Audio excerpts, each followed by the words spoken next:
जहां एक तरफ ऋषिराज ने अभिनव के नए बिजनेस को शुरू होने से पहले ही खत्म करने की कोशिश चालू कर दी थी, वहीं कनाडा में अभिनव अपने आलीशान कमरे के अंदर गहरी नींद में था।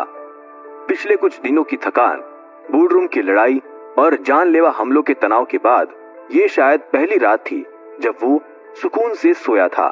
स्काई ग्लोबल की जीत ने उसके दिल से एक बहुत बड़ा बोझ हटा दिया था, लेकिन ये बात भी साफ थी कि टाइगर की जिंदगी में सुकून ज्यादा देर कभी नहीं टिकता था।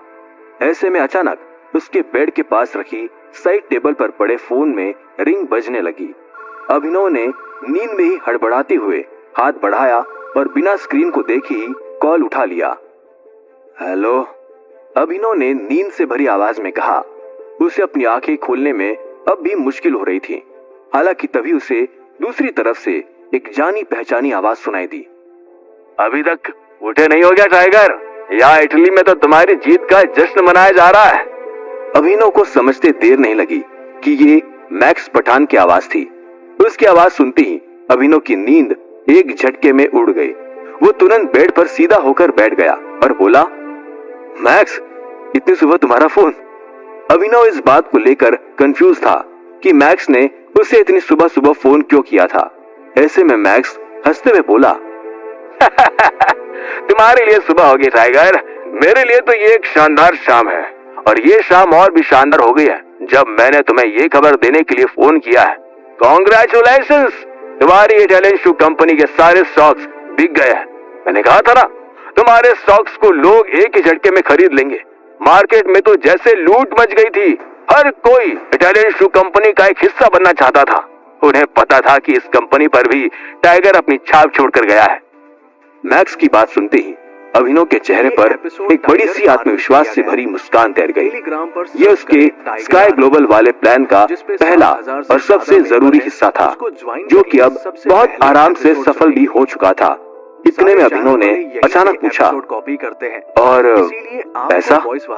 अभिनव के सवाल का जवाब पता था, पर वो मैक्स के मुंह से जवाब सुनना चाहता था। ऐसे में मैक्स फिर से थोड़ा हंसते हुए बोला, 7,000 से ज्यादा मेंबर हैं, उसको ज्वाइन कर ले। पैसा तुम्हारी जेब में है मेरे दोस्त। 15,000 करोड़ रुपए तुम्हारे मेन बैंक अकाउंट में ट्रांसफर किए जा चुके हैं। मैंने पर्सनली पूरा ट्रांजैक्शन शुरू से लेकर एंड तक मॉनिटर किया है। मैक्स की बात सुनकर अभिनव मुस्कुराया और एक गहरी सांस लेकर बोला, thank you max, thank you so much. मैं जानता था कि अगर कोई ये काम इतनी जल्दी कर सकता है तो वो सिर्फ तुम हो। तुम्हारी इस मदद के लिए मैं तुम्हें एक शानदार तोहफा भेजूंगा। अरे, तोहफे की कोई जरूरत नहीं है टाइगर, तुम्हारी दोस्ती मेरे लिए सबसे बड़ा तोहफा है। बस अपना ध्यान रखना। सुना है कनाडा में मौसम आजकल काफी गर्म चल रहा है। अम्मा जी के इरादे कुछ ठीक नहीं लग रहे। वो एक जख्मी शेरनी की तरह है और जख्मी शेरनी सबसे ज्यादा खतरनाक होती है। मैक्स ने गंभीर होते हुए अपनी बात खत्म की। ऐसे में अभिनव भी एक गहरी सांस लेकर बोला, तुम उसकी चिंता मत करो मैक्स, उस जख्मी शेरनी को ये टाइगर पूरे जंगल में दौड़ा दौड़ा कर मारेगा। फिर अचानक अभिनव को कुछ एहसास हुआ और वो हैरान होते हुए आगे बोला, लेकिन एक सेकंड, तुम्हें कैसे पता चला कि मैं कनाडा में हूँ? और इससे पहले कि अभिनव अपनी बात पूरी कर पाता, मैक्स हंसते हुए बीच में बोला, दुनिया के सबसे घने जंगल में शोर होगा, उसकी आवाजें तो हम जैसे छोटे लोगों तक भी पहुंच ही जाएगी ना टाइगर। टेलीग्राम पर सर्च करें। मुझे तो अब भी यकीन नहीं हो रहा है कि जिन अम्मा जी का नाम भी लेने से मैं डरता था, तुम उन्हीं की वाट लगाने पर उतर आए हो। वाले यही से मैक्स की बात पर अभिनव मुस्कुराया और बोला, वाला एपिसोड मिलता है। मामला थोड़ा पर्सनल है, टाइगर इसलिए इतनी मेहनत कर रहा हूँ मैक्स। किसी दिन आराम से मिलकर तुम्हें पूरा मसला समझाऊंगा। बिल्कुल, अभी के लिए बेस्ट ऑफ लक। और हाँ, अगर कभी भी किसी भी चीज की जरूरत पड़े तो तुम्हारा ये दोस्त तुम्हारे लिए हमेशा खड़ा है। एक आवाज देना, मैं अपनी पूरी फौज लेकर पहुंच जाऊंगा। उस बुढ़िया ने वैसे ही पूरी दुनिया के अंडरवर्ल्ड की नाक में दम कर रखा है। उसकी अकल ठिकाने लाना बहुत जरूरी है। उसको ज्वाइन मैंने कहा ना मैक्स, चिंता मत करो, सुनने के लिए अम्मा का वो हाल होगा चैनल कि उसे अपनी यहीं से अम्मा एपिसोड और कॉपी अम्मा करते की हैं। अम्मा तक याद आ जाएगी। आपको वॉइस वाला फिर मिलते हैं। एपिसोड मिलता है। अभी के लिए बाय। ये एपिसोड टाइगर अभिनव ने मुस्कुराते हुए कहा और मैक्स का फोन काट दिया। फोन काटते ही अभिनव ने एक गहरी राहत भरी सांस ली और वो कुछ देर तक खामोशी से बैठा रहा।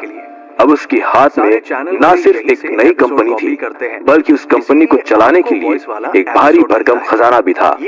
अम्मा जी के खिलाफ अभिनव अपनी पहली बड़ी चाल चल चुका था। उसने अपने एक साम्राज्य का एक हिस्सा बेचकर एक नया और बड़ा साम्राज्य खरीदने का दांव लगा दिया था। अपने ख्यालों के बीच अभिनव बेड से उठा और सीधा वॉशरूम में चला गया। एक ताजगी भरा शावर लेने के बाद एपिसोड टाइगर आर्मी से लिया गया है। टेलीग्राम पर सर्च करें टाइगर आर्मी का ट्रैक सूट चुना, जिसपे 7,000 से ज्यादा मेंबर है। उसको ज्वाइन कर ले सबसे पहले एपिसोड सुनने के लिए। नजर बेड पर सारे चैनल वाले यहीं से एपिसोड कॉपी करते हैं, इसीलिए आपको वॉइस वाला एपिसोड मिलता है। के चेहरे पर एक हल्की सी मुस्कान भी थी, जैसे वो कोई अच्छा सपना देख रही हो। टाइगर आर्मी शायद ये रात भर अपनी नई कंपनी का नाम सोचती रही होगी। उसको ज्वाइन अभिनव ने मनी मन कहा और फिर मुस्कुरा दिया। वो कुछ देर तक उसे देखता रहा और फिर सोचने लगा कि उसकी जिंदगी की सारी लड़ाइयाँ, सारा खून खराबा अब इसी एक चेहरे की मुस्कान के लिए था। वो अनन्या को हर वो खुशी देना चाहता था जो वो डिजर्व करती थी। इसे थोड़े और सपने देखने देता हूँ, जगाने गया तो बेचारी के सपने टूट जाएंगे। अभिनव ने अपने आप से कहा और फिर वो दरवाजे की तरफ बढ़ने लगा। अभिनव धीरे से कमरे का दरवाजा बंद करके बाहर निकला और नाश्ते के लिए ऊपर बनी उस बड़ी सी बालकनी की तरफ बढ़ने लगा, जहाँ से पूरे पैलेस का शानदार नजारा दिखता था। बालकनी में पहुंचकर उसने देखा कि डाइनिंग टेबल पर हंसराज अकेला बैठा था और सुबह की ताजी हवा के साथ अपनी कॉफी के मजे ले रहा था। ऐसे में अभिनव ने महसूस किया कि आज दामोदर कहीं नजर नहीं आ रहा था। गुड मॉर्निंग हंसराज, अभिनव ने अपनी कुर्सी पर बैठते हुए कहा। गुड मॉर्निंग टाइगर, हंसराज ने मुस्कुराकर जवाब दिया। फिर वो अपनी कॉफी का कप नीचे रखते हुए आगे बोला, लगता है आज तुम काफी अच्छे मूड में हो, कल की जीत की खुशी है ना? बिल्कुल। वैसे दामोदर अंकल का कहीं नजर नहीं आ रहा है, अभिनव ने पूछा। ये सुनकर हंसराज के चेहरे पर एक हल्की सी उदासी छा गई। उसने एक गहरी सांस ली और कहा, दामोदर सर आजकल तुमसे थोड़ा बचकर रहने की कोशिश कर रहे हैं टाइगर। ये सुनकर अभिनव हैरान हो गया और बोला, बचकर? लेकिन क्यों? मुझसे कोई गलती हो गई क्या? हंसराज ने तुरंत ना में सिर हिलाया और कहा, नहीं, तुमसे कोई गलती नहीं हुई। दरअसल वो जब भी तुम्हें देखते हैं तो बहुत ज्यादा भावुक हो जाते हैं। उन्हें तुम में हर पल अपना भाई संजय नजर आता है। तुम्हारी चाल ढाल, तुम्हारे बात करने का अंदाज, तुम्हारे फैसले लेने का तरीका, सब कुछ उन्हें संजय की याद दिलाता है और वो नहीं चाहते कि उनकी ये भावुकता तुम्हारे मिशन के रास्ते में आए या तुम्हें इमोशनली डिस्ट्रैक्ट करे। वो चाहते हैं कि तुम सिर्फ और सिर्फ अपनी लड़ाई पर फोकस करो। हंसराज की बात सुनकर अभिनव एक पल के लिए खामोश हो गया। उसे अच्छी तरह से दामोदर की भावनाओं का एहसास था। वो समझ सकता था कि सालों बाद अपने भाई की बेटी को देखकर उन पर क्या गुजरती होगी। ऐसे में एक गहरी सांस लेकर अभिनव ने मन ही मन फैसला किया कि वो इस लड़ाई को जीतकर दामोदर को वो खुशी देगा जिसके वो हकदार थे। मैं समझ सकता हूँ, अभिनव ने धीरे से सिर हिलाते हुए कहा। इतने में माहौल को हल्का करने के लिए बात बदलते हुए हंसराज ने कहा, वैसे कबीर ने मुझे कल रास्ते में हुए हमले के बारे में सब कुछ बता दिया था और फिर बोर्डरूम में तुम्हारी जीत की खबर भी मिल गई। मानना पड़ेगा, तुमने तो पहली गेंद पर छक्का मार दिया टाइगर। हंसराज से अपनी तारीफ सुनकर अभिनव मुस्कुराया और बोला, यह तो बस एक चौका था हंसराज, छक्का तो अभी बाकी है। और अच्छी खबर यह है कि डील के लिए पैसे भी आ चुके हैं। क्या? इतनी जल्दी? हंसराज हैरानी से लगभग अपनी कुर्सी से उछल ही पड़ा। वो जानता था कि अभिनव ने अच्छा प्लान बनाया था, लेकिन उसे ये नहीं पता था कि ये प्लान इतनी तेजी से काम करेगा।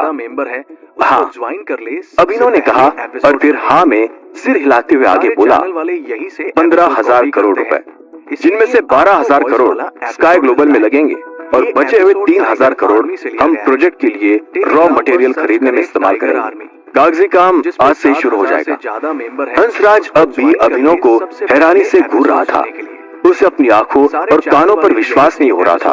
उसे महसूस हुआ कि अभिनव की रफ्तार और उसके फैसले लेने की क्षमता किसी आम इंसान की तरह नहीं थी।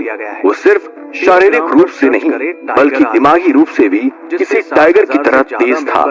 ऐसे में हंसराज एक गहरी सांस लेकर हंसते हुए बोला, सारे चैनल वाले यही से तुम सच में अपने बाप के भी बाप हो टाइगर। लेकिन एक बात का ध्यान रखना, अम्मा चुप बैठने वालों में से नहीं है। कल उसने तुम पर हमला करवा के ये साफ कर दिया है कि वो किसी भी हद तक जा सकती है।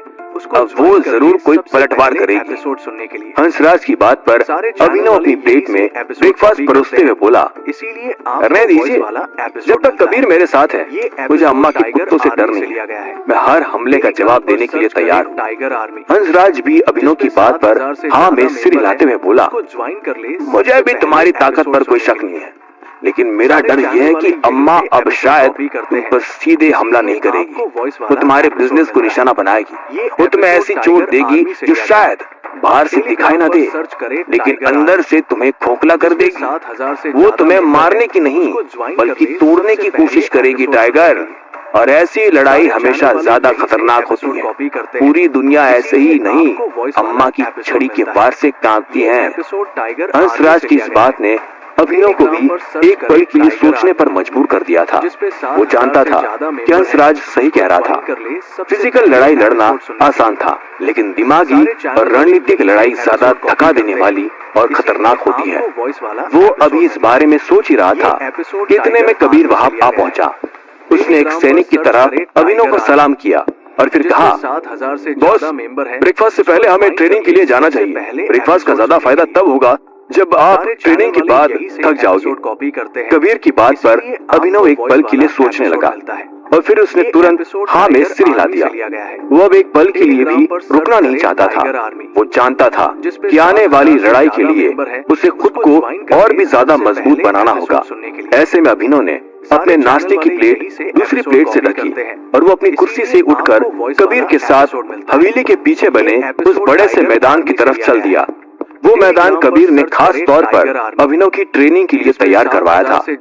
मैदान की बीचों बीच कबीर ने एक मजबूत लोहे के पाइप पर 10 भारी भरकम बोरियां लटका रखी थी, लेकिन ये आम रेत की बोरियां नहीं थी।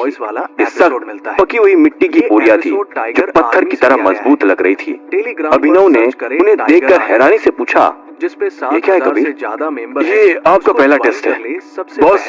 वार्म अप के बाद आपको इन 10 बोरियों को सिर्फ अपनी लातों और मुक्कों से तोड़कर नीचे गिराना है। कबीर ने गंभीरता से जवाब दिया। ये सुनकर अभिनव को हंसी आ गई और वो बोला, सर्च करे टाइगर आर्मी। बस इतना ही करना है। ये तो बच्चों का खेल है कबीर।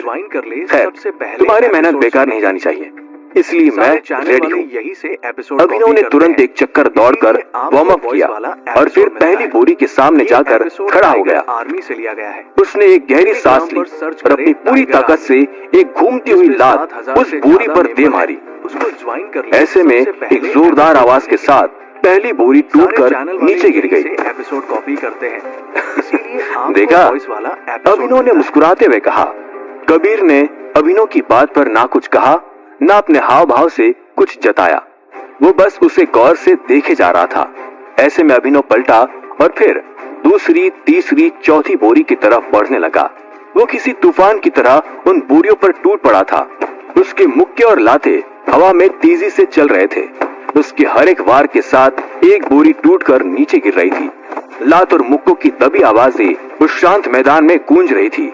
कुछ ही मिनटों के अंदर वो लोहे का पाइप पूरी तरह से खाली हो गया और 10 की 10 बोरियां जमीन पर बिखरी हुई पड़ी थी। इधर अभिनव जोर जोर से हाफ रहा था। उसके माथे पर पसीने की बूंदें थी, लेकिन उसके चेहरे पर एक गर्व भरी मुस्कान भी थी। उसे लगा कि उसने कबीर को अपनी ताकत का शानदार प्रदर्शन दिखाया था, लेकिन जब उसने कबीर की तरफ देखा तो पाया कि उसके चेहरे पर तारीफ का कोई भाव नहीं था। वो खामोशी से अभिनव को देख रहा था और उसकी आंखों में तारीफ नहीं बल्कि एक हल्की सी निराशा थी। ये बहुत ही खराब परफॉर्मेंस थी बॉस, कबीर ने आखिरकार धीरे से कहा, जिसे सुनकर अभिनव के पैरों तले जमीन खिसक गई। अब आगे क्या होगा? अभिनव की परफॉर्मेंस से कबीर क्यों निराश हुआ होगा? वो अभिनव से अब और क्या चाहेगा और कैसे संभालेगा अभिनव अपनी नई कंपनी को? क्या होंगे इन सभी सवालों के जवाब? जानने के लिए